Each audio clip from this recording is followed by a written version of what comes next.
See, if you look at thermal power plant,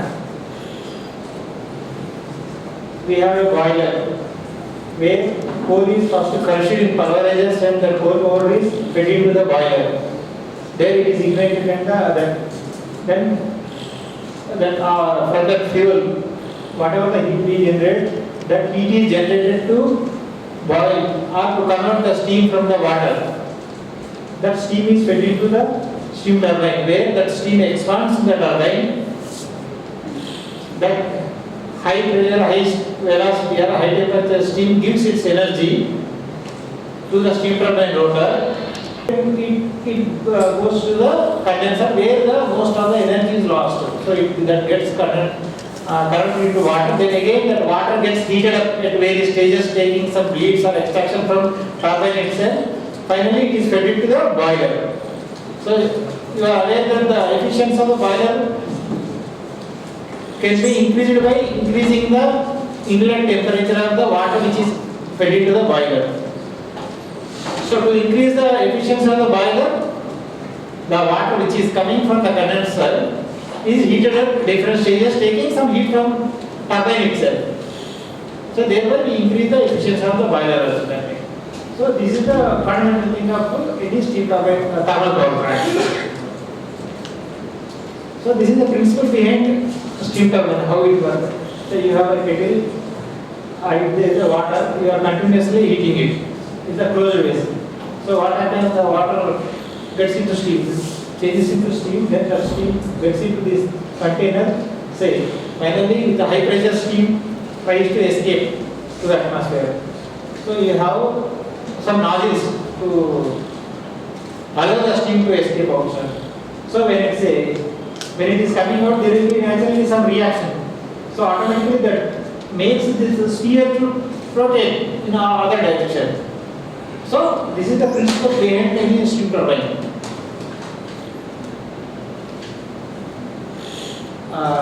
We may be, I think there may be some other students also here, apart from the faculty and participants. Did anyone see steam turbine physically or it is picture? Have you seen where? Sorry, internships. Oh, right. So this is the steam turbine, where this is a rotor with the blades. Blades are the main thing for the turbine to convert the heat energy of the steam into mechanical energy. Okay. So blades have to be mounted on some rotating thing that is called rotor. That since you are pumping steam into the turbine, there must be enclosure to see that the steam does not leak out of the turbine. Because a lot of energy it is carrying, and you should not allow it to go into the atmosphere. So there is one casing, and there are some ceilings, fins, so that most of the energy of the steam should be converted into mechanical. No steam should go from inlet to outlet without giving its energy. So you cannot make it 100%. At least there will be some steam which escapes, because this rotor is a dynamic thing, it's a rotating, and there is an enclosure which is the static part. So you cannot completely close the thing, because rotating item should not touch the static thing.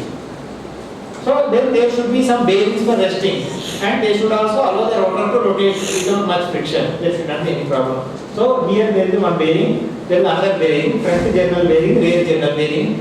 Okay, then there must be one thrust bearing to see that, because the steam is flowing in one direction and there will be thrust, there will be force in the axial direction. So if you don't have any thrust bearing which holds the rotor in that position, otherwise the rotor will come out of the turbine. Okay, there will be thrust bearing. Then there is a resting thing for the bearings. Then here once the steam expands through the blades, it goes out and it comes out of this portion which is called exhaust hood. Then it goes to condenser. Then from condenser again it goes through various things like heaters, LP heaters, HP heaters, then deaerator, then finally it goes to again boiler. So it is a recycling, same water is used. So previous figure, it is a single cylinder turbine, normally used up to 100 megawatt maximum. But we come across steam turbines, thermal parts of 800 megawatt, even 1000 megawatt. Highest we have in the world is 1300 megawatt.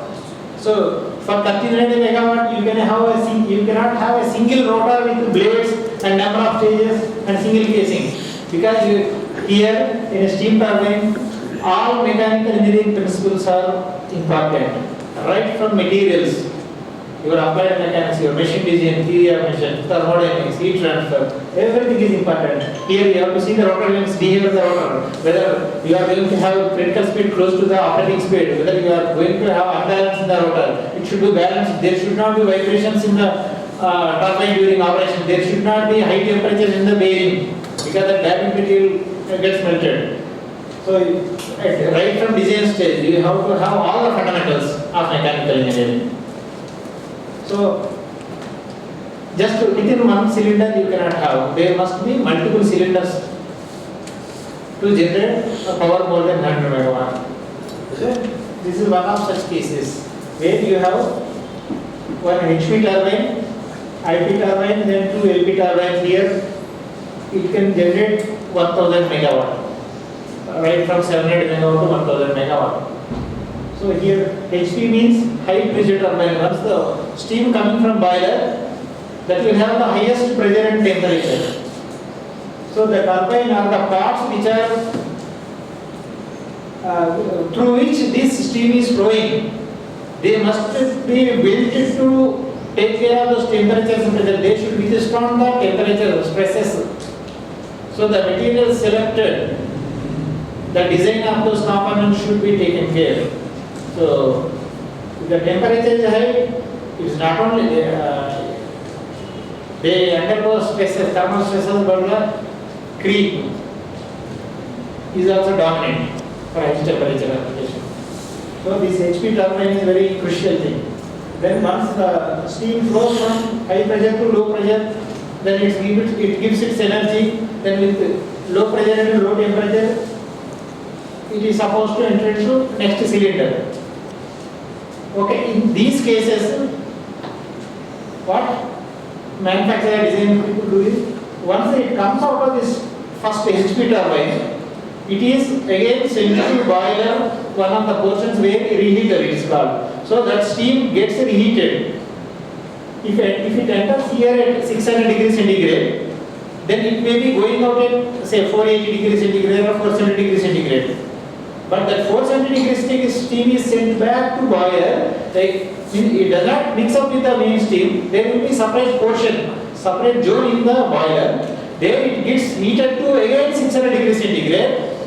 Then that with the temperature, that high temperature, but with lower pressure, it enters the intermediate pressure turbine, IP turbine. Then it expands. Like see here, half of the steam flows in this direction. Half of the steam flows in this direction. It's called double flow turbine. Then again it expands, it comes out of this turbine, then it goes to LP turbine. Then there again it gives its energy. So we are extracting the energy from the steam in various stages. Instead of taking entire energy in one turbine, in different stages we are taking. So finally, a generator connected to these turbines in series will generate the power required. So if we see the percentage of power produced in this turbine, so nearly 22% of the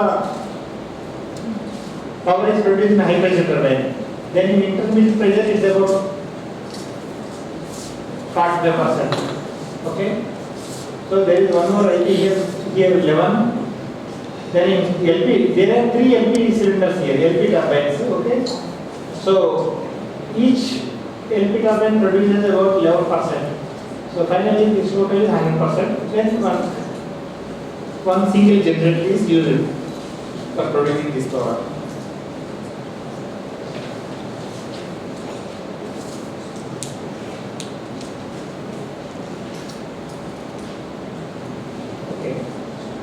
First, mostly you are aware that the steam turbine is based on Rankine cycle.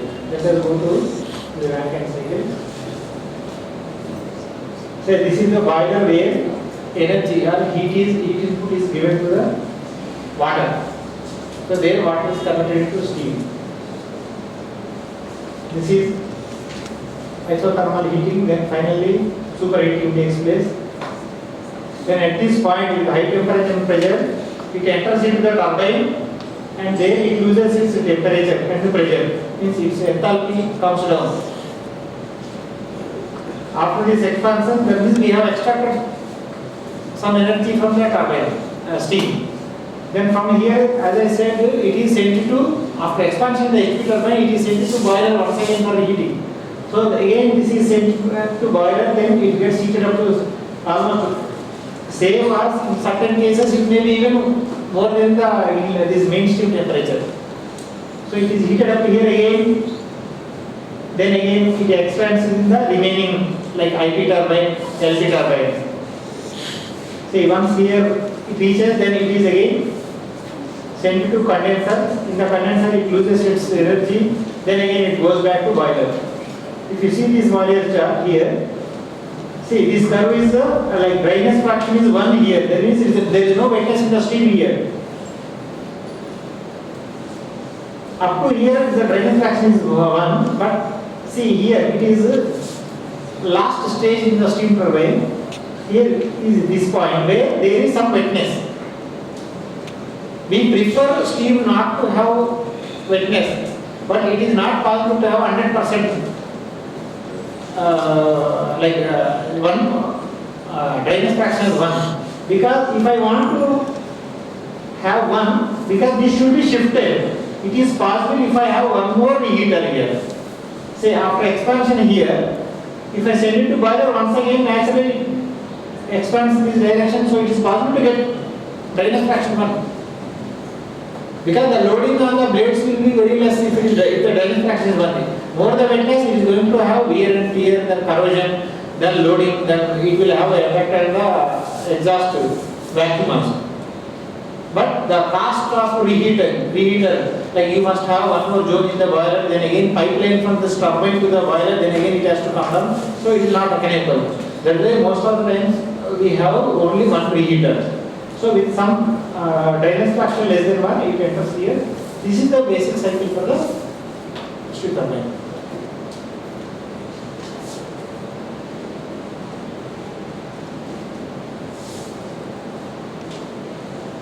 So we have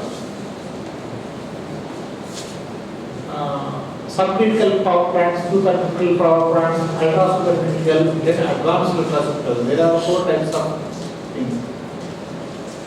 Up to 2000-2005, we have been seeing only subcritical power plants. So what is that subcritical or what is supercritical? It is with reference to the steam what you use. When we boil water in a container, maximum, say if it is exposed to ambient temperature, what is the temperature that we can get? Maximum 100 degrees centigrade. So it starts boiling there. You will see the bubbles. So it takes a latent heat of vaporization. You see bubbles. So that way you cannot go beyond 100 degrees centigrade at atmospheric pressure. So once you close it, like pressure cooker, if you close it, if you increase the pressure, once you close it, then automatically your pressure goes beyond atmospheric pressure. So with increase in the pressure, the boiling pressure also, boiling temperature increases. So it is not going to 100. It goes on increasing. So once boiling temperature increases, the latent heat of vaporization also comes down. It requires less energy for vaporization. So finally at pressure around 221 bar, it requires zero latent heat. It does not require any energy. Suddenly water converts into steam without bubbles, without vaporization. So that is called critical point. So temperature also increases. What will be the temperature around the critical point? It is around 374 degrees centigrade. Instead of 100 degrees centigrade at atmospheric pressure, it would be boiling point would be 374 degrees centigrade at around 220-221 bar pressure. So they requires zero energy. So that is the focus point for us. That is what we want. So any thermal power plant, any steam turbine running with inlet steam pressure means main steam which is going into the turbine. Its pressure, if its pressure is below 221 bar, it is called subcritical. Most of the power plants in subcritical have a pressure about 100, 120, 130 bar only. Okay. If the steam pressure is beyond or is more than 221 bar, it is called supercritical. Then again, if the inlet steam temperature is beyond certain level, like up to 620, you may call it supercritical. Then if it is above 620 degrees centigrade, we call it ultra supercritical. Then if you still further increase the steam temperature, means by increasing the pressure, it is called advanced ultra supercritical, where the pressure is more than like 300 bar and the temperature is more than 700 degrees centigrade. So higher the inlet steam, like we have seen the steam, work done is nothing but mass of the steam and the enthalpy difference and the delta T. Okay. So it depends on the mass of the steam you are sending. It depends on the pressure and temperature also. Higher the temperature, higher the enthalpy energy it has got. So we prefer the, if you want to reduce the mass, you have to increase the enthalpy. Here if you say instead of 100, which quantity, which area for the flow of the steam, that steam can flow only through the gap between the stator, means moving stator and rotating part. That is fixed, you cannot have more. At the same time, number of stages, number of blades mounted on the rotor also decided based on the rotor dynamics.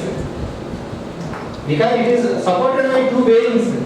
The span between two bearings is called bearing span. If the bearing span is very large, what would happen? Because rotor is, it has got its own weight. It is going to sag, particularly when it is subjected to high temperature, your yield point, yield strength is coming down. So it is going to, it is better to increase the pressure and temperature of the steam we are supplying. So we can increase the efficiency of the turbine. Once you are increasing the temperature and pressure, it is going to increase the efficiency, it is going to increase the power with the reduction in the coal consumption. Once you reduce the coal consumption, automatically percent efficiency in the power plant. So once you go for higher temperature and pressure, then again we have to select the parameters in the world so far. And we are within India, we are going to have first such power plant in the world. It is going to be in one of the NTPC thermal power plants. It is going to start by 2021.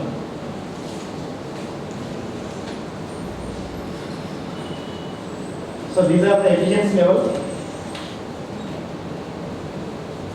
As I discussed, how they increase these things. Okay. Excuse me, just one thing I would like to tell about. During any presentation, steam pressure, turbine heat rate could be reduced. Heat rate means the heat input we are giving to the water in a boiler. So we want output to go up and input to go down to increase the efficiency. So heat input means we want to reduce the coal consumption. So if we say we want higher efficiency but we want lower heat rate. Here heat rate of my power plant is very low, that means it is a highly efficient power plant. Okay. So this is how heat rate comes down with increasing pressure and temperature. Thereby we are increasing the efficiency and reducing the coal consumption and reducing the pollution. So these are the advantages.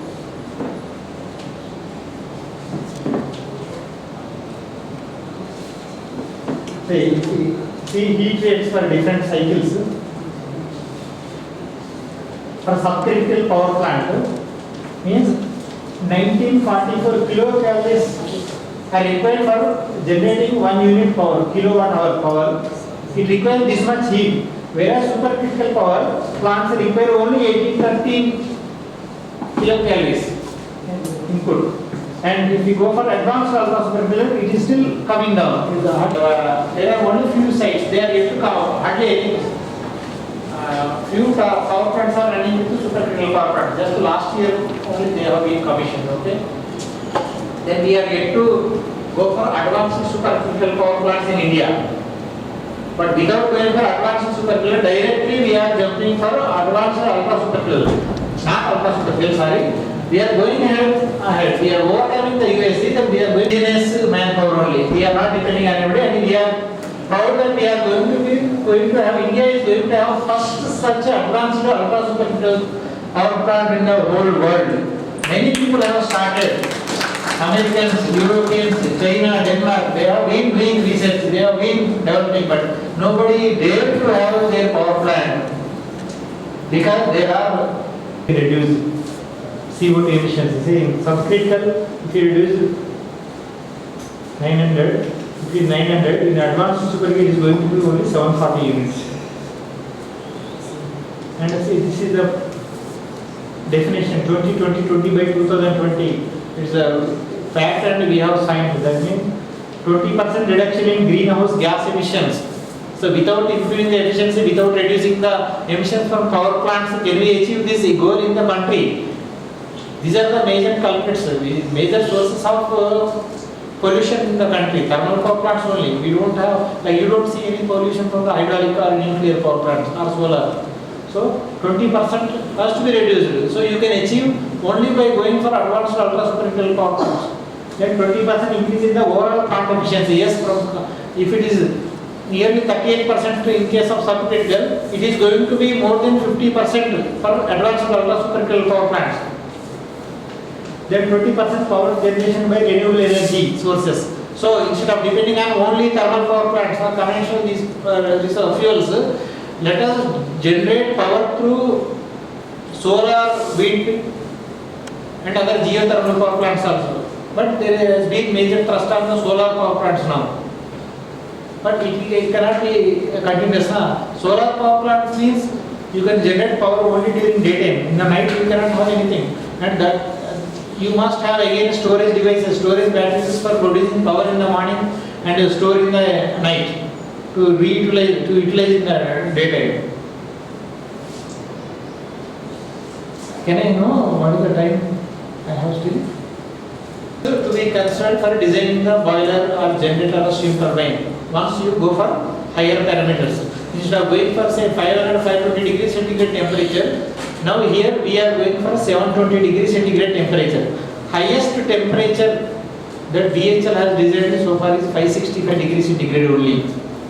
But now we are directly going for 720 degrees centigrade and nearly 320 bar. Now creep, you must be aware of the word creep. It is a time and temperature dependent permanent deformation of the materials. Once the temperature the component subjected is about more than 0.3 times of melting temperature, it is going to have creep. Higher the temperature, higher the creep rate. So one has to take that creep into consideration. There is a major aspect now for designing or for selecting a material. So all these components have to be designed to take care of all those things. So these were the materials people were using for subcritical turbines, where the temperature and pressure are like temperature is less than 600 degrees centigrade, pressure is less than 130-140 degrees centigrade. See, these are the requirements of the components what you use for the turbines. It must have 1 lakh hour creep rupture strength.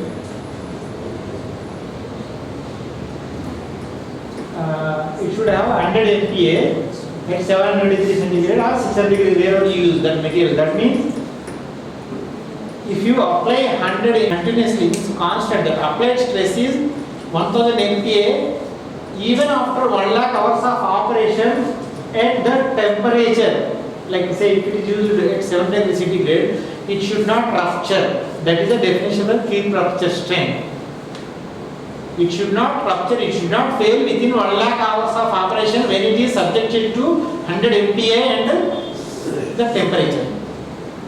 Then heat rupture ductility, it should be at least 70%. Ductile to brittle transition temperature, it is also called transition temperature. Like where materials become ductile to brittle. That is the challenging for cryogenics application. Cryogenics is well below room temperature, 0 degrees centigrade, well below 0 degrees centigrade. There most of the materials become brittle. So once it is brittle, it does not give you any timer to think, it immediately fails. Spontaneous fracture takes place in brittle condition. So we should ensure that the material selected for this application must have the transition temperature above at least ambient temperature at 10 degrees centigrade. Cost of alloy addition should be low. Whatever the alloys we are going to add, that alloy, it should not cost as much. Then, other factors, weldability, machinability, forming, all those are to be possible. There should not be problem. Welding is very again complex subject. Welding of two different materials, welding of even welding of heat rupture strength of different materials. Okay. Earlier, say for subcritical, the material used to be like 1% ferritic steels. They used to have only 1 or 1.5% chrome steel. But once you go for application above 600 degrees centigrade, then 1% chrome steel cannot withstand. It is going to fail. It will not have these parameters. So you have to go for superior materials. That materials should have not only creep strength, they should have very good other properties like weldability, formability, good static strength. So different alloys were explored, and this is how people came up. With increasing the temperature, if you are going for 7 degrees centigrade and above, you should go for the materials which fall in this range.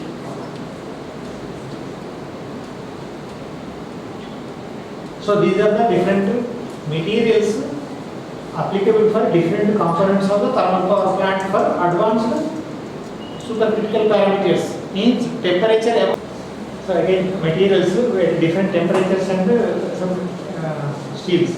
For steam turbine components, these are for casing, rotors, both base metal creep and fatigue strength, steam side oxidation resistance. In the boiler, that is very important. At high temperature, corrosion is very dominant. Then there should not oxidation resistance for the material should be very high. So in the beginning you may not face problem, but as you operate during operation after second time, they may fail any time if you don't take care in the beginning starting stage. So in the boiler, one tube fails, you can see the destruction during operation. It is not only loss of material one, but it can lead to even the casualties. So weldability also is important. And see, these are the ferritic steels which were used for subcritical, whereas for supercritical, only ferritic content was only 80%, but austenitic steels, because they have got the higher creep resistance compared to the ferritic and the superior properties compared to these materials. So 20% was, because you don't have to go for the complete materials as you go on, the temperature and pressures are coming down in the turbine. So for the low pressure, low temperature region, you can again go for the normal material. Whereas for advanced supercritical, austenitic stainless steels are not going to be suitable because they have got very high thermal coefficient of expansion and a low conductivity. So they are suitable for only certain component, but the nickel based superalloys are the suitable materials for the AUSC turbine.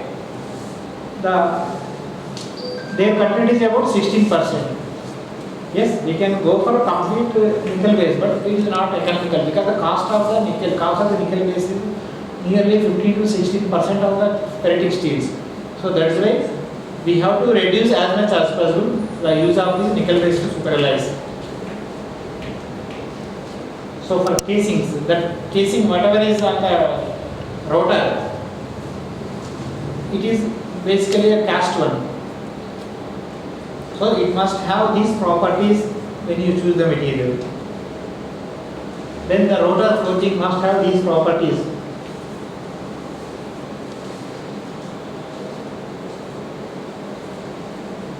See, the HP rotor, as I said, the nickel-based super alloy is very costly material. Even we have to import these rotors.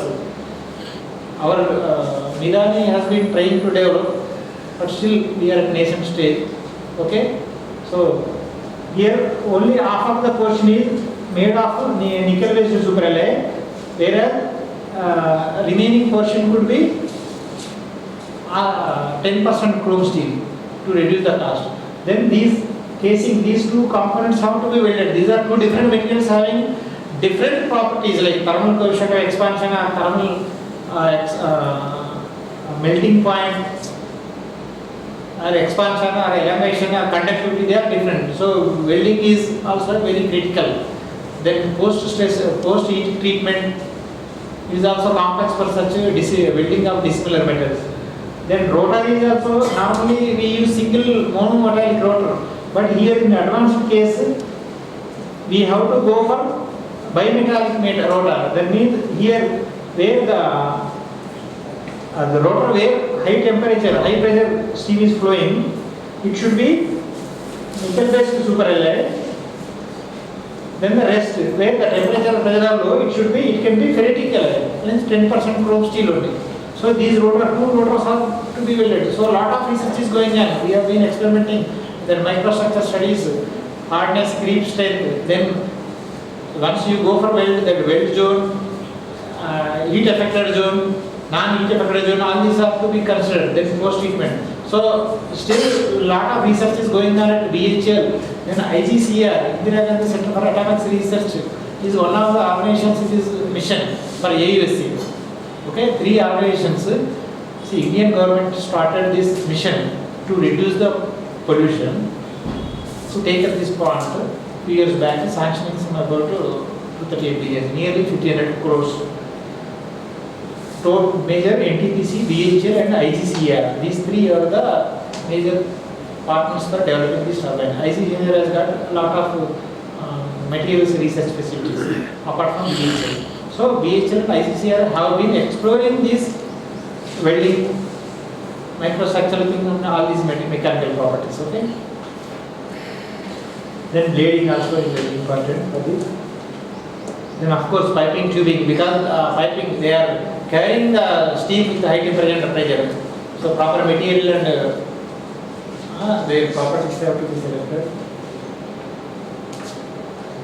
During design or during welding, but even after some operation, for say few years, that can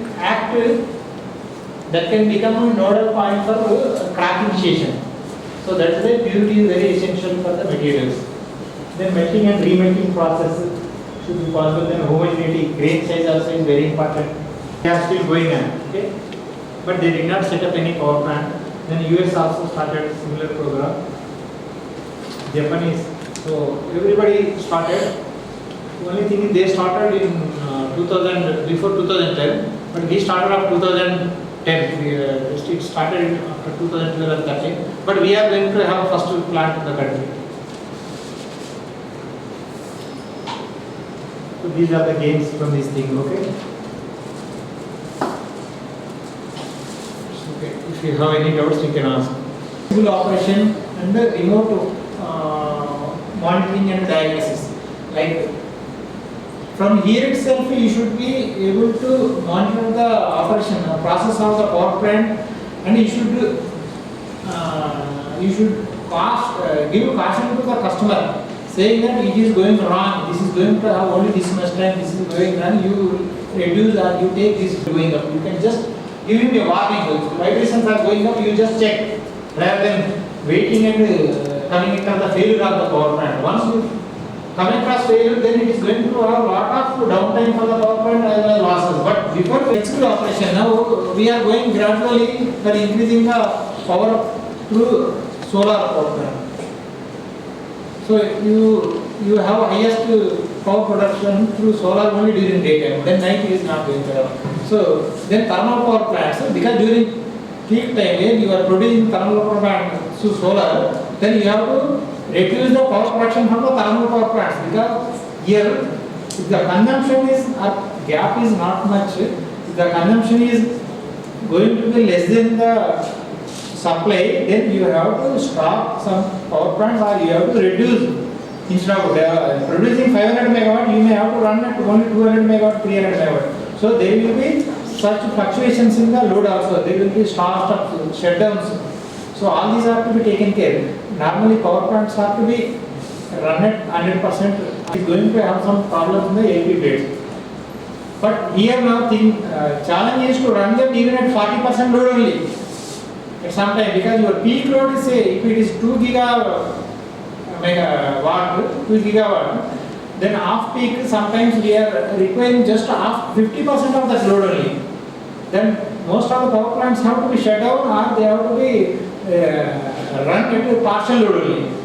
So if you have frequent load changes, then your components are going to have going to be subjected to the fatigue loads also. So these are, you are going to reduce their life. So we have to take care of all these things during design of our advanced ultra supercritical. So flexible operation it is called. That is going to be the next thing now we have to take up. It is going on now. Apart from the remote monitoring and diagnostic services. Okay. Then of course BHL is involved in the e-mobility also. Now you have seen in Delhi we have already set up one battery station for the automobiles. Your transport. If you have only battery for the vehicle, say car or bus, it is going to have only certain time. Say you may run for 100 kilometers, then you must have one battery charging point. But we are going for hybrid. Apart from battery, some fuel cells. If you have fuel cells apart from the battery, instead of 100 kilometers, you can go for more than 250-300 kilometers without charging. So that is the research going on. Now we are going to have even such facility in the buses also. We have put such buses in Bangalore exhibition. So what is the practical gap between moving elements of the stationary state? Okay. Here at HP stage, blade should not touch the rotor. So there may be say 3 to 5 mm gap between the blade end and the casing. If you just leave as it is, then through that 5 mm gap, the steam will simply flow without giving its energy. So we provide some fins there, so that the actual gap for the steam will be less than 0.1, 0.2 hardly. Even if the rotor expands because of the thermal stress, it is subjected to high temperature, naturally it expands. Even if it expands and it touches that fin gets bent. It is not going to damage the blade or any stationary thing. So that will take care. That not be easy. So, but finally it is arresting the steam flow. It will not allow most of the steam to flow freely. But you cannot make zero leakage of the steam. And that too, on the stationary part we have fin in this direction. On the moving part there is fin in this direction. So the steam can flow only in this direction. It has to follow that path. So it loses its energy in that path. So finally you will see lot of friction and it cannot freely pass through the rotor. So leakage losses are very few. Is it okay, sir? About the sealing, like design consideration. Yeah, yes. See, seals there will be steam glands we call. Okay. There we have bearings, and bearings also are supplied with lube oil. Because lube oil, bearings have to be continuously cooled. Okay, apart from supporting that oil comes from film for the shaft.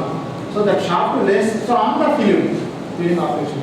So that oil has to be continuously fed to the bearings. So that this steam should not go and contaminate the oil. Similarly, oil should not come into the turbine. So we have that steam plants on both sides. That means we keep on supplying steam at higher pressure, higher than the atmospheric pressure. So therefore, the steam may get into the turbine, but the steam in the turbine will not go out. If you don't supply the steam, it is exposed to the atmospheric pressure. so that steam can come out of it. So that is how we have the seals. Casing, outside casing. Not See. internal, outside. Okay. In certain turbines, when you have inner casing, only that inner casing is subject to high temperature. Then the expanded steam flows from the gap between the outer and inner temperature. So, because that the casing, inner casing is subjected to both temperatures, so there will be some reduction in the casing temperature. And whereas the casing which is outside exposed to the temperature, we always have the insulation, thermal insulation. Okay, the packing is there, so that otherwise if it is exposed to atmospheric temperature, then total heat loss will be there. It is not safe, and you are losing the efficiency. So once we have the insulation over the turbine, the temperature above the insulation is hardly 70 to 80 degrees centigrade, even less than 70 degrees centigrade. Insulation material generally being used. So we use normal too. In the units also, there is one department called Australia department, they procure. I am unable to, but once I can, if you give me your contact number, within 24 hours I can get the number. Not 24 hours, within 1 hour I will give you the so. Of that converger and diverger nozzles in intermediate turbine, in multi-cylinder turbine systems. In intermediate turbine we have converger and divergent shape. Rotor shape. Okay. How do you, like, you must have seen nozzle, no? Or diffuser nozzle. In diffuser, what happens is high pressure, it comes up to low pressure, it expands. In the nozzles, normally, at input, if the pressure is low, then the pressure is converted to velocity. If very high velocity, it comes out. Now, here, what is the purpose of feeding? What is the purpose of supplying the steam? You want to extract its energy. So how can you extract energy from the steam? Only when it expands. Then how does it expand if you don't allow it to, unless you have taper portion, you see, okay. Now you have 100 centimeters dia here, inlet, and at outlet say 500 dia. Then there is one casing. See the area it is flowing through, that steam. At 100 dia, what is the area? It is less. Say if there the clearance between stationary and rotor is say 3 mm, that area is going to be only the d1 square minus d2 square by 4. Is it not? No. But whereas once you increase the rotor diameter, okay, there area it comes across is going to be higher. Automatically steam expands. No. My question is why the there are two types of blades. One is impulse and one is reaction. In reaction, there is one axial component of the force apart from the radial component. So radial component is used for the rotation of the rotor, but there is one axial component. So there is axial force means your turbine rod is being pushed towards the generator. In the steam flow direction, you are pushing it. Then you are pushing means you are, but how do you hold it? You cannot let the rotor go out of its casing. You should have against the thrust force. It should be able to hold. Now, in IP turbine, the low pressure and the high temperature steam is going. But the quantity is that. See, once the pressure is low, but its mass is more. When the quantity is more, if it is same similar thing, then you are, if you allow steam to expand in one direction only, there will be enormous thrust in one direction. You are adding again thrust to that. Okay? If you remaining 50 is going in this direction. Now this 50 is pushing this side, this 50 is pushing the side. So are you not balancing the thrust? There is no thrust at all. Net to thrust is 0 in this case. So only to counter that, to take care, otherwise you will have to go for very big thrust bearing. In that case, we can have only one turbine only. So why we are wasting energy by replacing three turbines? Okay. Your aim is to say at 7 inlet steam temperature is 7 degrees centigrade. But your energy, if the delta T is high, like if the 7 inlet steam 7 degrees centigrade and outlet steam is say 10 degrees centigrade. So delta T is very high now. So work extracted is going to increase with the delta T. My aim is to have as high delta T as possible. Now if I employ only one turbine, here 700 degrees centigrade, then it is coming out to, see I may have some 15 or 16 stages of the blades. I cannot have 100 stages on one rotor. As I said, bearing speed is the limitation. And if you have only one rotor, not only bearing span, as you go up your rotor diameter also continuously increases. You cannot have that much big turbine into it. There will be tremendous centrifugal forces also. So, take care of all those things. Now, if you have only one turbine with only 15 stages, the outlet temperature is going to be, say, from 700 degrees centigrade, it is going to be hardly, say, 400 or 500 degrees centigrade. Then, with 500 degrees centigrade, if you just send it to condenser, you are losing lot of energy. So, our aim is to see that the steam temperature reaches as low as possible to extract as high energy as possible from the steam. So, it is possible only when you have more number of cylinders. Okay? Here, if it comes up to 500, in the next cylinder it will come down up to 300 degrees centigrade. Finally, the LP will go down to 60 degrees centigrade or less than 55 degrees centigrade. So that way you can achieve highest energy from the steam. Am I clear? Is it okay? Okay. Very good questions. Thank you.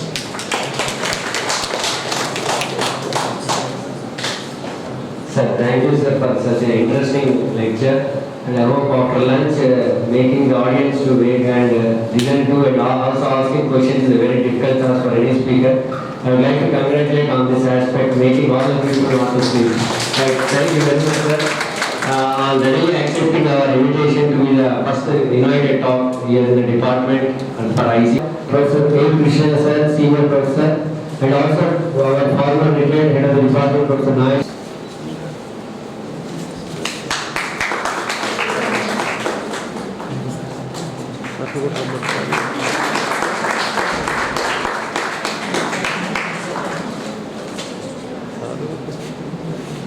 Thank you sir.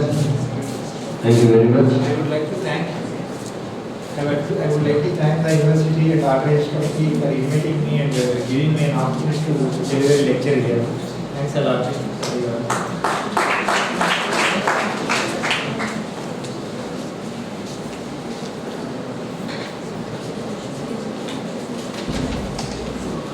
Now we are going to have the second invited talk of this technical session.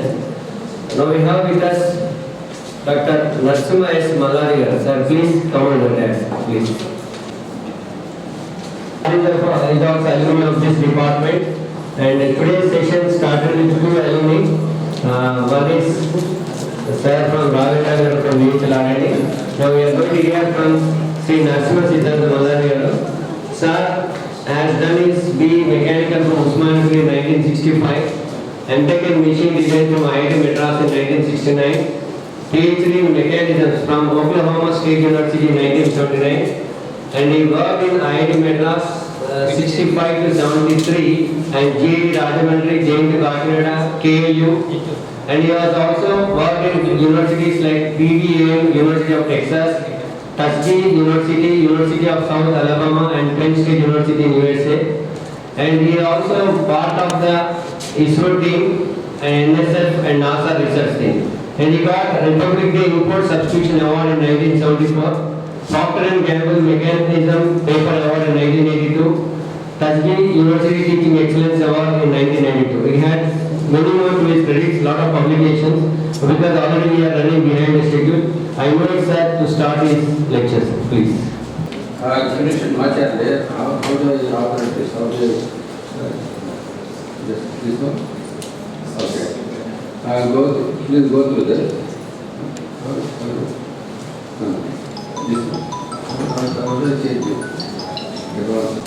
Force and armed forces analysis of structures, mechanisms and machines using simple Flora vector notation. As we were born, we saw the arm of our mother. Then we felt her force and the moment.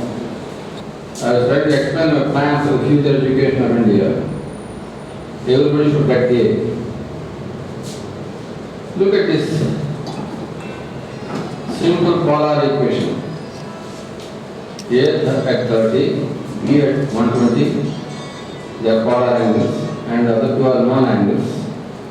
And if you do this problem by fx is equal to 0, fy equal to 0, you end up 16 calculations. Let me not go into details. But if my method, I got B, and then if I use another angle, I got A. Ding. 80% of the problems can be solved with this simple thing. And this was not done in the last 400 years. Okay? Now, the inspiration came from this UC exam in 2015, and the answer for this is given in many books, and this is one of the books. See how complicated the author made it. And this is supposed to be the latest book in the market. He went with fx is equal to 0. He wrote 5 equations.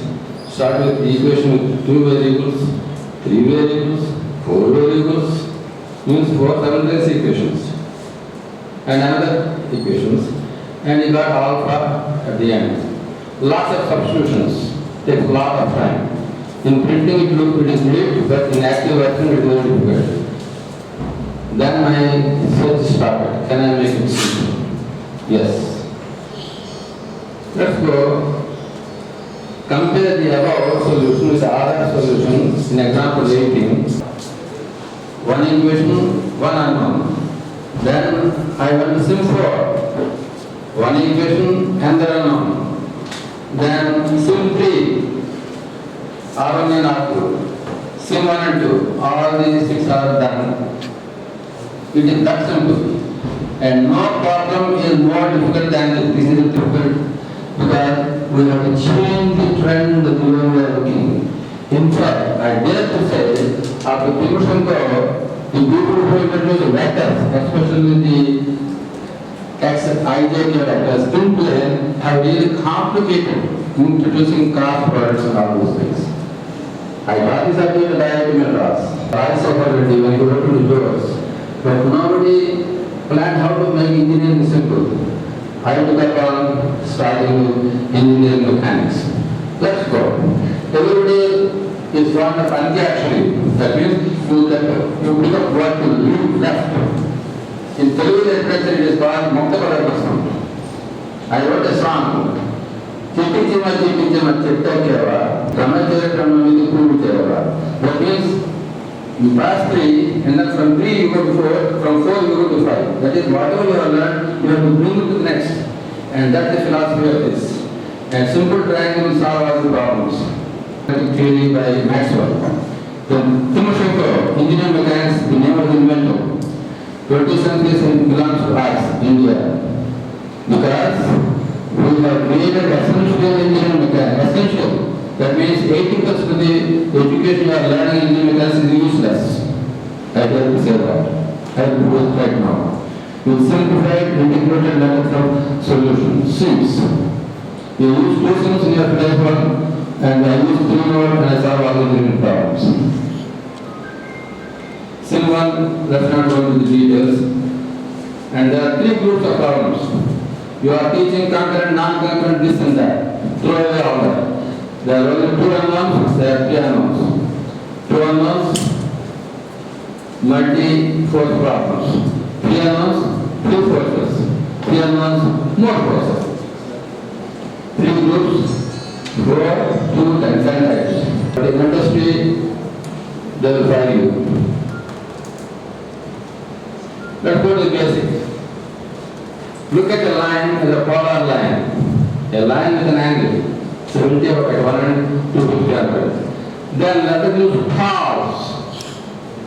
Okay? Pole means polar angle line. So by extending a force, you can find the here. Let me see. See, by extending this line, you are able to find out that layer line. Okay, this we are learning in physics. This angle is called alpha or theta, but we are calling as theta L, they have angle. Let's go further. Simple vector, opposite vector, and how to convert the angle. No big deal. This is most important. There are four vectors: completely known, completely unknown, partially known, partially known. This is a line vector, this is a north vector. And again, the data comes with acute angles. Convert this into polar angles. This is simple because head angle is given. If it is otherwise, you extend this and use that, then you can do that. Next, this is the all you know is this, but you change your perspective, things will become simple. You know cos theta, sin theta. Same okay? Square and add, you eliminate this, and then if you do this, you find the angle. So, system vector equation, then vector loop equation. This is the most important equation. It can be used in the turbines also, very easily. Add them together. You can add it this way or you can add it this way. This is very physical. So there are 2 points A and B, A, B, and C is that. So you can arrive C by this. Rx, ding ding ding, ding ding ding. No confusion about sin or cos, plus or minus. I am a lazy person, therefore I have to be smart. So do this. So this is the first. This is the famous Pythagoras theorem. In just like that. Okay? B and C are coincident. So R, these two are unknown. So I wrote the equation. Very simple. I take x component. I know how to calculate it before, so I didn't repeat it here. So Rx is this, Ry is this, square and add, you got R, and find the tan inverse or cos inverse or whatever it is. You can do that. So this is application. Next, type 2. This is the most famous one we learned again in 8th grade. So, this is a line is given, usually it is horizontal, it could be any angle. Then you make one arc, another arc, you find C. Very simple. But there, the mathematicians are teaching it, they don't know where it is applied, therefore they can't teach it effectively. Therefore, I am writing a book for high schoolers. See, I met one senior engineer working at ATM company that makes ATMs, Depot Incorporated, North Canton, Ohio. He was only high school educated. All he knew was how to use perpendicular bisectors. He knew lots of mechanisms. Here, even at the level, they don't teach, unless you take a course in mechanics, they don't teach how to use perpendicular bisector in design of mechanisms. That's a step. This has to change. Therefore, I intend to write from class 1 to 10 or 12 mathematics from an engineering perspective. Isn't it? Now, so this one, I write this for E, this is equal to this plus this. To solve an equation or draw an equation, you have to have one unknown on one side, another unknown on one side. So from here, when I say 4 theta 2, I am drawing an arc. See, instead of saying draw a circle, I am simply doing it. It's a code language. This is fully known. So one arc, it has 2 solutions. I choose that one. So when you say this, when you square and add, cos A, cos B, and sin A, sin B is for cos A minus B. I can use it in this form. Right away. This you are learning as cosine formula. Stop doing it.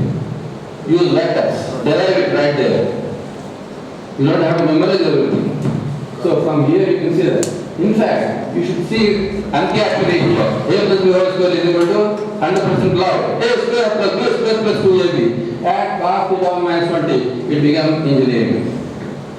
Always use what you learned in high school. You add a vector, you add an arrow to the triangle that you learned in high school. It becomes engineering mechanics. Very simple. Okay? So I can find this. Then once I find theta, I can substitute back into this. The theta on here, I can do this, and then again regain, I get that. Very simple, practice. And believe it or not, this is a 4-bar mechanism analysis. My one guru, Dr. H. Soma, did it in 4 pages. Expanding on Ferdinand Freudenstein, the father of engine mechanics. He was also my P320. I had to be smarter than them because I was their student. So I made it that simple. See, first of all, I solved this B to C using T1. Okay? That vector. Then this has become, I don't know the angles of BC and DC. So I solved the triangle. Very simple. This is supposed to be very difficult in, see any book, in theory machines. They make it go on or something. This is very simple. Next. Now, the other one is square and add. So one is Pythagoras theorem. Then we have derived the cosine formula. Then this one is, there is one vector here, there is one vector here. Suppose you draw parallel in this here. So it became right angle. So this opposite side is nothing but perpendicular. So the component of B perpendicular to A will be the B sine theta B minus theta A. Very simple. Again, this is what we learned in the first class in trigonometry. Use it here. There we said opposite side, but it is perpendicular here. Adjacent side is parallel. So therefore you are expanding the meaning of that. Then once you expand the meaning, see from a different perspective, high school mathematics became engineering, mechanisms, PhD. Okay? Then the other thing is you have, if you take the perpendicular to that, this becomes 0. And this you are learning in drawing, but you are not using it. You are doing true length and point perspective, but we never thought we have used it in mechanics. Because I taught engineering, I taught about 50 subjects in engineering. I know how to combine all these things. Therefore, I use it here. This is called anti-actually. What you left in engineering drawing, pick up in engineering mechanics. That should be the case. But this is not being so. So let's do that. Next. How do I use it? This is the most important concept. It is so trivial, so important. It is so trivial, IIT ignored me. I sent a paper on this. So IIT Madras, they threw it. West Bengal. IIT Delhi, they threw it. IIT Hyderabad, they threw it. Then I sent to America. They invited me in 2016. This was a theorem. So, don't ignore trivial things. They have profound applications. This is the most profound thing. Self-explanatory. Now, Leibniz theorem. Using the Leibniz theorem, people use this triangle theorem. It is like what is Vidal is Martella. But the fundamental is taking the perpendicular component here. I don't explain it here. When you take perpendicular to one of the sides, that side gets eliminated. You get the relation between other two. So you take another one. So join the two, you get this. As simple as that. So you don't have to prove Leibniz theorem in a thermodynamical way or any other way straight after. Then, example 5, type 3 system. Type 3 system means one side is known here, and then I have one thing and that. So that means it's a unique solution. There are two statements meet only at one point. There are two circles meet at 2 points. So it's a straight. So AC is equal to, so far you have been using sine law to solve a triangle, right? You don't have to use the triangle. Here, AC is equal to known plus unknown. So you draw a line here from AC, line from AC, and this is how vector things are done, virtual vector. So it is good for construction also. So you should have a graphical understanding, you should have a theoretical understanding. Polar understanding. That is, if I give this, you should be able to draw that. If you do that, this is engineering. Back and forth. Logarithms and anti-logarithms. Just like that. One from the other. That is the power we have to teach in an engineering student. You should be able to visualize. An equation is given, you have to draw a picture.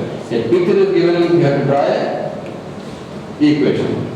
If you do that in the first years, in high school, that's what I want to do in high school. Okay? So, when you do this is like subtract angle and take sine, subtract this. So when you subtract this has become 0, this one will be subtract that one, you got this. Very simple. Very simple. Extremely. It is so simple. Next. You can use this to find out components. Okay? Suppose a vector is given, I want to know its components. There's got oblique components, perpendicular components you know. So therefore, I write this equation, P40 plus Q is equal to this. Okay? Then FC, that's perpendicular component equation. Then we subtract 120. This is 1 0. So this is 40 minus 120. That's a P. And the other way, do it. Very simple. Isn't it? Is it simple or not? I explained this to a housewife who had only 10th grade mathematics at the age of 55. She was able to pick up in 15 minutes. That's the proof. Next, this one. You can't apply Lami's theorem. Fx is equal to 0, x is equal to 0. 16 calculations. To form the equation itself is 6. Then solve it another 8 or 9. So 16 calculations. With this, the Indian thing. A plus B is equal to, if I want I can move to the other side. Then I eliminate this by subtract 120, I eliminate this by this one. I didn't do the inverse calculation. You can do it with date examination. If you are good, you don't have to write this. You can go this and then put the answer in 1 minute each. IIT get, you can do it. The thing is, IIT students don't matter, including the professor, because it's just discovered. This is new trend. Okay? Next. Application of dynamics property here. So therefore, the unknowns are R and A. Two unknowns, remove the angle of force. Subtract the angle, take sign. SCH DS. Ding. Got it. Next, mechanism. Promise here. So again, R to A theta is equal to this 1 plus unknown. So subtract and got it. Right. This is called position analysis. Type 4 is one direction and one arc. So to draw this, I draw an arc here and I draw an angle. There are two solutions, so I can choose whatever I want. So therefore again, d theta is equal to known plus unknown. So let's see to line 170.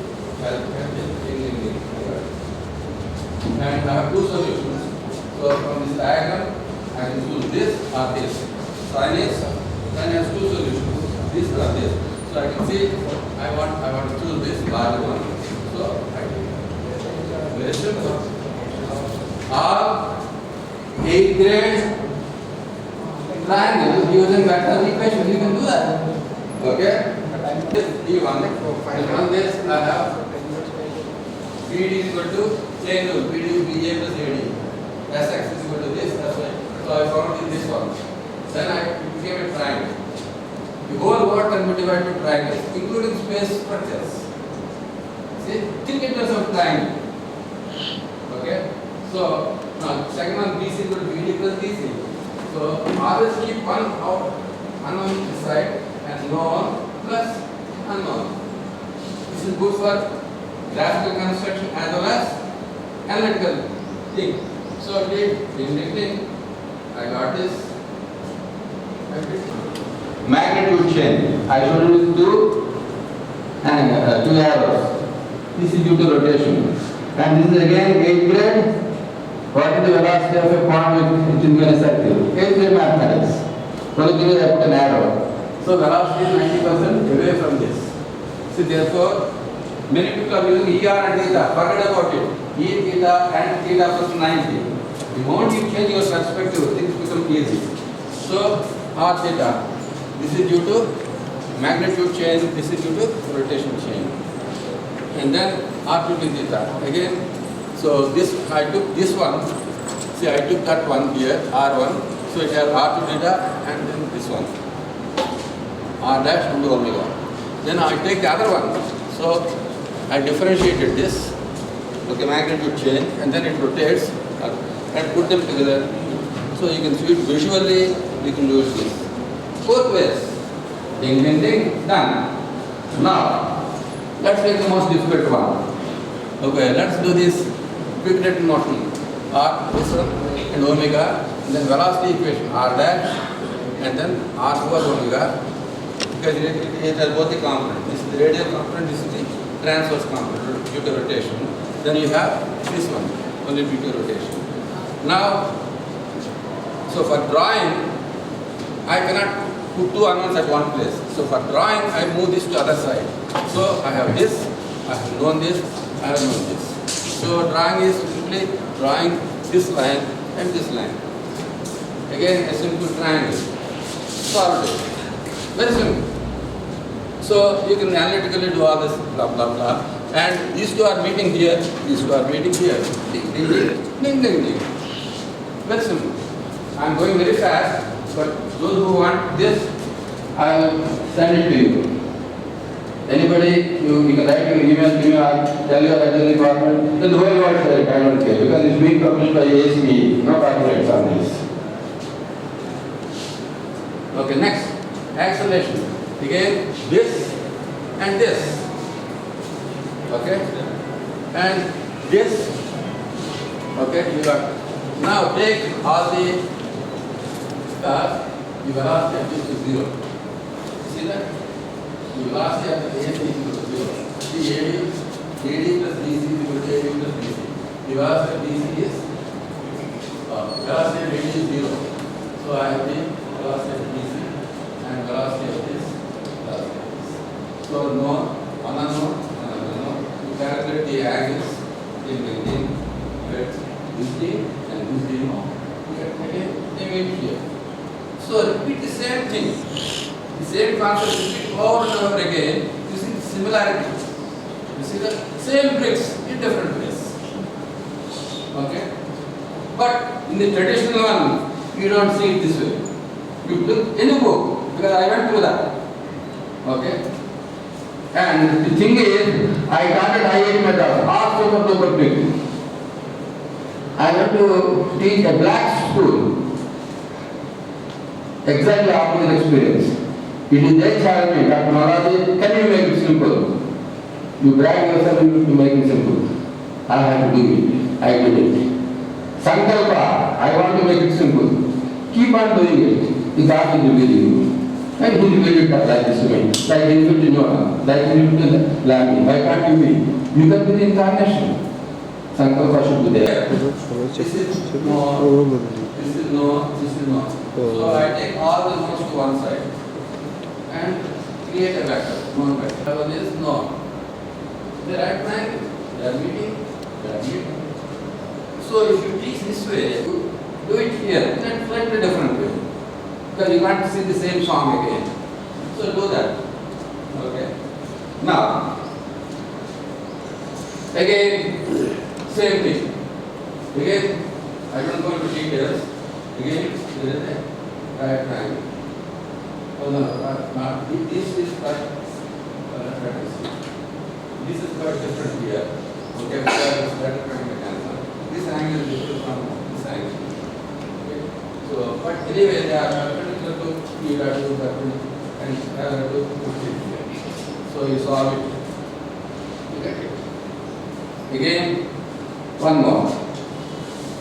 Same again. You do this, differentiate this.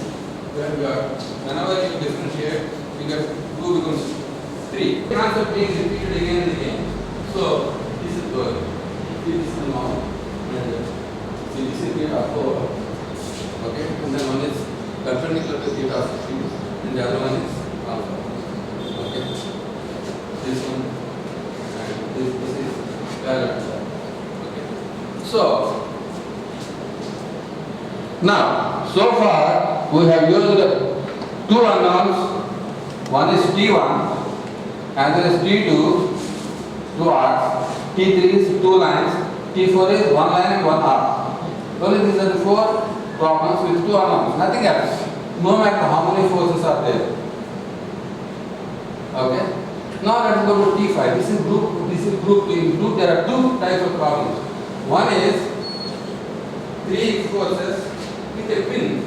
So this is known, this is the point of concurrency. Therefore, I do it, I solve for theta 4. Then once I solve for theta 4, now it becomes a T3 problem. 2 almost known angles. I solve it. See that? Next. This is a very famous problem. This is sign for. Basically, forget all this. You see two triangles. One triangle and triangle. Here is common. So, expression for this, that is 2r cos 2 theta is equal to 1.5 r cos theta. Simplify it, get the answer. Then once you find the answer, it becomes a symmetry problem. Solve it. Okay? It is one of the most difficult problems here. Okay? But made simple. You see any book, nobody solves this way, guaranteed. Because I made the purpose not to solve like they do, because what they do is more steps. Now, so far we have done arms and forces. Let's go to armed forces. Moment is nothing but a armed force. Armed force, conditions and fire it. That is moment. Okay. Moment can be done two ways. One is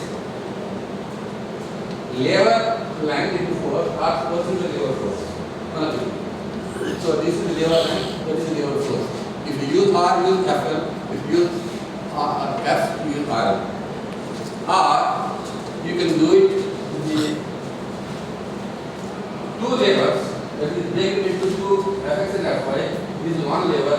This is another lever. This lever is positive. This lever is negative. Many people think in terms of moment is positive. No. Go to the fundamental. The lever is what you can see is not the moment. You see the lever. You understand that? Understand very clearly. So far, people are talking about things that you don't know, that you can't see a moment, you can't see a force, but you can see an arm. So start with arm. But all engineering mechanics books don't start with arm, they start with force. Define a force, it's an infinite. Because Newton said so. Why should you do that? Why should you follow Newton? Before Newton, there were arrows. Follow Rama. Rama Bottom is nothing but vector. Start with Ramayana. I did that. You put two arrows, third one to down. See Mayavada, how you use the arrows. Okay? Our latest Bahubali, how to shoot a arrow with a beautiful woman. Okay? This one. Okay? And more arrows. Okay? By the way, I released my book. First edition of it, and the day Bahubali was released. Now, if you have two arms, composite arms, so from C to A, B to C, how do you do that? Very simple. MC is equal to this, then R, I have done it twice, then add it together. Or I can find a composite lever arm, so I did this. I'm not going to detail because of time constraint. Okay, now this is the most difficult problem. In your books, the wall is straight, vertically up, the floor is vertically horizontal. Therefore, the problem looks simple. So I made purposefully inclined board. So if you use any traditional way of using frictions, God forgive you. It is very difficult. It is very simple. No matter what the problem is, the Sims way is extremely simple. This is I call key 7 problem. There are 4 types of problems. There are 2 reactions and the third one is the force or a distance or an angle or a moment. So this is 2 reactions. Third one is, so I take moment about this. Most of the books don't feel take this, including the motion code. Therefore they end up with simultaneous equations. Simultaneous equation is the pain in the back or neck. Okay? So they say it in neck in India, they say the butt in America. Both are different. Okay. Now, so very simple. Next. T8. Unknown two forces. Here I can find, but that's not necessary because x doesn't enter the force equation. Therefore, I can use sim 3 to find out this force and this force. And then take a moment about that, and that is simplest solution. Then here I apply sim 3 first, and then do this. Next, that is the, now, again this problem we have already seen. The third one is the angle alpha. See the other problem, it is alpha at the very end. In this, I am doing it in the very beginning by taking moment about the point C. So I found out alpha, 59.4. Then alpha plus beta is equal to 90 beta. Then I use sim4. That is, this is the triangle. There are two arcs, opposite angles are same. So I equated them. Then sim4. Okay, sim4 is nothing but solving a like x plus y is equal to 2x plus 3y is equal to something. What will you do? Y is equal to fx. Y1 is equal to f1. Y2 is equal to. So I equate those two, you solve for x. Same concept, the most versatile concept, sim4. Okay, solving two simultaneous equations. So then the equilibrium equation, I get this. Then I do this. So I put P1. So two steps. The most difficult problems, even Timoshenko did not solve this because the Bhattacharya must have copied from Timoshenko's solution. All the American authors provide solution manuals. You don't know that. Okay, when I was teaching intermediate shapes at IIT Madras, I wrote to him. He sent solution manuals to me. Then I used to solve them in essay. So, and before the others, all-in-one guide that are generated in Hyderabad to solve this problem in 4 pages, going round and round, and I couldn't understand them. Finally, the most difficult problem, made easy. Curved beam, finding out the bending moment. Very easy. You take moments about this, you find out LA. Then you draw the free body diagram about this, take moment about this, you got moment, bending moment. Otherwise, use these two, because moment doesn't enter the force equation. It's a couple. So therefore, simply. So in all these things,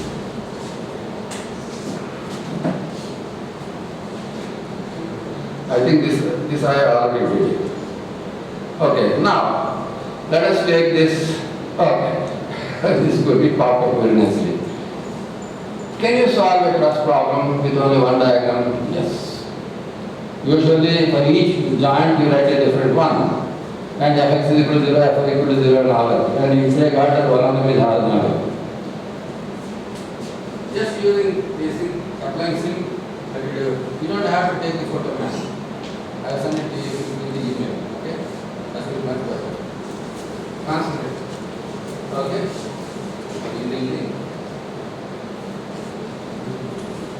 Okay? Friction problem. See how I show the lines of the forces? Did you able to show me? No way. They will draw like this, like this. This is exactly the physics. See, my dear friends, many people say, oh, put the normal force here. Nature doesn't work that way. Nature is holistic. It doesn't show you N and UN separately. So the best way to understand nature is to understand natural. By putting fx equal to 0, fy equal to 0, you are going in this allopathic method inside fx, lots of equations. Go on. Homeopathy or naturopathy. Prakriti, Prakriti Vyavasaya, easiest. Okay? And that's like a more difficult problem. Two. Again, you can complicate your life putting n and all those things. And even if you try to use Raney's theorem, finding out the angles and some more problems. Yeah, this problem. This is a very complicated problem. Made extremely simple. Find out those. I find this, put it here. Most difficult problem. Not in Hyderabad or somebody from Hyderabad. This is the problem. Solve the Hebler. America is great in producing better and better books. Hebler's latest volume is 1300 pages. And they teach it in 2 semesters in America. That too to sophomore, that is second or third year. I used to teach dynamics in third year. Statistics in second year, second semester. In America and in India, it is done in first year people. That too, people get passing 30, 40 marks. And many people love this particular problem. In fact, it is more difficult. I proved it. Same integral problem, I saw two equations solved. Sim phi is very powerful. Okay? Again, this is another problem. Somebody solved. Again, your famous group in Hyderabad, all in one guide. They put it in 20 lines. 2 lines. One equation, solve this. Another equation, solve this. Finish.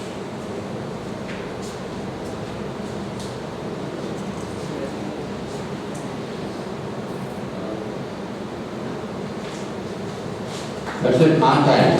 Thank you. Landmark paper, it will change the way engineering mechanics is taught the whole world, and that is come from an alumnus of OU.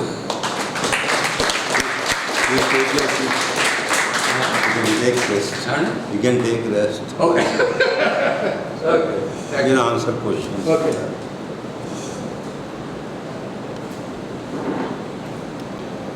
There are only 10 avatars of, okay, rigid body, free body diagrams. If you draw a free body diagram with more than 3 unknowns that you cannot solve, you are doing it wrong. Period. It could be anybody in the whole world, even Timoshenko, doesn't matter. I mean, I am not lessening the greatness of Timoshenko, no. It's a greater tribute to Timoshenko. Because we simplified him. I simplified the theory of Ferdinand Frauenstein, the father of kinematics. He was on my committee. He was so humble. He sat with me and wrote. He said, if you do half the one that you are processing for PhD, you get your PhD. Yes, that's simple. Here, you have to do more. Indian professors want more. American professors just want. It's interesting. And I rubbed shoulders with lots of others. The man who created the electric typewriter, Icete, and Bernie Roth of Stanford University, and M.S. Watts, and Alan Hall, kinematics book, and Sandler, so many people. Because my professor used to do the applied mechanism conference from Oklahoma State University. And there I met the greatest person ever from any university in India, that is J.N. Reddy. And it is so good. I tell his story. We both of you used to see there is an India Association, they used to show on Hindi. And even though there are 60% of the people are Telugu, I said, you should show Telugu movies. Oh, no, we don't show. India is Hindi. India is also Telugu. Therefore, I started showing Telugu movies free. And Narasimha Reddy and myself, we are showing Telugu movies. And his wife used to prepare, and he used to invite me to sleep in their house. I was a bachelor at that time. Then his style of working is, Siddhartha garu vacharu, em chestunnavo ani cheppi bharyani adigevaru. Bharya vanta chestuntadi, vaadu pilladu aadukunevaadu, ee computer tho chestu naatho maatladevaru. It's a multitasking. He produced about 760 papers. His resume is 250 pages. Very simple people. And he quotes Bhagavad Gita. Extremely simple, very nice. And OU should be, he should be the Bharat Ratna of engineering from OU. Correct?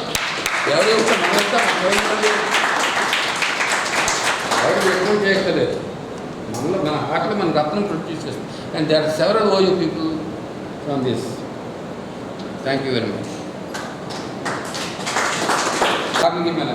And he submitted the thesis. He said, so far our engineering education is based on constant time and variable grade, A, B, C, D, F. Okay? This is because we are giving marks to incorrect and incomplete answers. Therefore, there is always a gap from. The gap is 30% in America because the passing rate is 70 without choice. In India, the gap is 80%. Let me see how. Because 50% choice is there and the student passes with 40%. So the effective rate is only 20. So you are promoting people from 80% gaps. Okay, the lowest gap. And what will they do to the country? Massacre. Except a few IITs like you. Okay. But so his thing is, he said, I'll give constant time. constant grade, everybody should get A and variable time. And he is my senior, he was not from Boyu, but Reddy garu. Andukani, I should go back. In one semester, there should not be any backlog and everybody should get A. How is it possible? With my book, that is possible. With my book, the student comes prepared for the time of the 4 pages of material to study, and the 1 page there will be 4 questions, simple unanswered questions, and there is one question with multiple steps, like I have shown. So the student is supposed to come to the class prepared. Then in the class, I discuss what I have written in the book and also the answers to this. And I will ask him, you give 100% if the answers are right. Otherwise, if you make any changes, 60%. So what will the student do? Naturally, the student will give 100%, right? Then there will be, in first 20 minutes, this is next 20 minutes, I will give another similar 4 questions and 1 multiple choice in 20 minutes, just like this. And I will ask them to solve it here and exchange peer evaluation in the next 10 minutes. So, if there is a person with a criminal mind, he will give himself 100%, though he made a mistake and corrected, and his peer will also, no, not Padiji, name Pakistan. Now you can go, this is what is happening. This is very, very, very politically true. Okay? So, but here I play on the psychology. I did it in US. I said I will give 20% of your overall credit if you simply participate. So if you give yourself 100 for every problem, no problem with me. But at the end of every unit, I am going to give an exam, and the most difficult problems will come in the final exam. So if you don't know what the difficult problems are, suppose you give yourself, you cheat me and give yourself 100. Does it serve you? Because you cannot prepare the exam very well. If you want to prepare well, you should know what you don't know. Isn't it? If you give yourself, therefore, honesty pays by itself. I am not enforcing, I am using the human weakness for that. So, I create honesty. Right from grade 1, I am going to write books from grade 1. When you do that, you create a society another 20 years. An honest society. The chairmen are honest.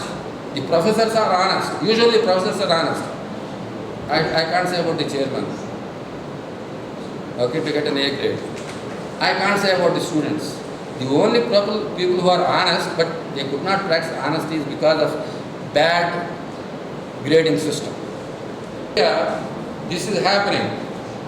In Telangana, in the 5th round, one guy got number 1 score. That means an IAS officer who is going to work for the government and determine our lives has 5 chances to improve his score, but not an engineering student who builds the country. That should change. We all, professor, with my book, I hope that will change. Then you don't need any IAS officer. You don't need any competitive examination because everybody gets 90%. No discrimination. Pedavadu, kolam, matam, you try to get 90%, when will take you? And when once you get 90%, believe it or not, you don't require a job. And the poorest of the poor, I didn't tell my history, in the last class I told. I failed in my 1st grade, I failed in my high school, I failed in my BE second year, I failed in my MTech, I failed in my PhD. In every place I succeeded because of this kind of rethinking the problem. So, this issue of reservation based on this and that, and it's an insult to give reserve for poor people. I am a poor people. I work for my way. So look for it, and then you want an equal society, equally scholarly society, not 50% sitting up on the head of 100%. That's not right. Reservation is good, but diluted reservation is very dangerous to society. So let's create a society like that, and then only we can create a society, not annihilation of caste, integration of caste. Thank you.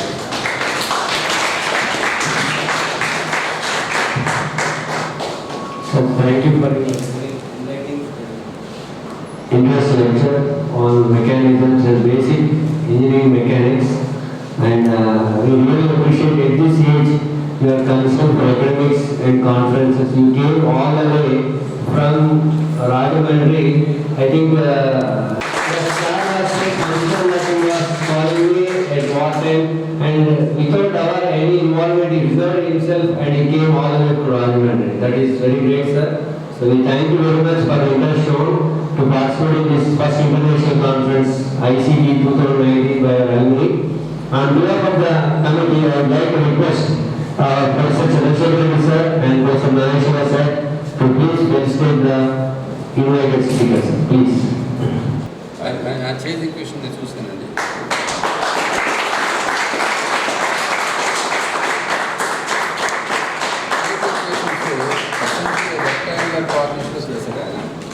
Sir ఇటువైపు రండి sir